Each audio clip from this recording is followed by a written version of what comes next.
The Royal Hotel is currently streaming on Hulu. If you haven't seen it yet, don't worry, there's not going to be any spoilers in here. But this was a film that definitely intrigued me, obviously from the cast. I mean, seeing Julia Garner in other roles is something that I'm definitely into watching because I think she's got a ton of potential. And I'll be honest with you, there's been several movies that I've seen her in where I think she's done pretty good, but I haven't really enjoyed the film.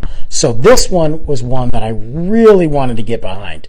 And it follows these two friends that decide to travel, right? They're going to go to the beach, they're going to work through, they're going to do this program where they can sit there and get a job and travel. Pretty exciting.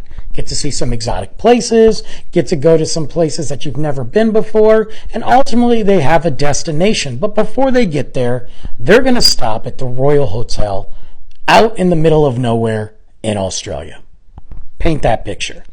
Two young girls in another country in the middle of nowhere, staying somewhere, working at a dive bar to make a living. Makes sense. What could go wrong? Well, they realize that the town is kind of weird because the people that come there live so far away, but they're constantly at this bar. The bar is run by a couple. I don't know if they're husband or wife. And quite frankly, they really don't explain it.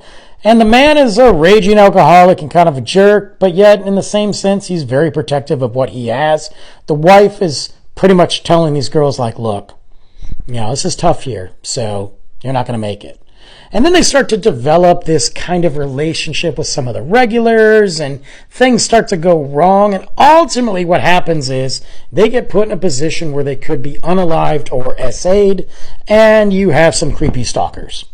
There really isn't much of a point to this movie other than they are coming into their own as young adults and young women, and the bond of friendship and the way that I guess society views women going out on their own, going out to the world, and how men can just treat them. There's a deeper meaning behind it, but the reality is the movie is kind of boring and ultimately goes nowhere. I think there's some great acting moments. I was hoping for a deeper story, but we kept on seeing the same thing happen over and over again until ultimately it just ends. And I mean that. And I say that sometimes because I think that's the biggest problems with film. They just end.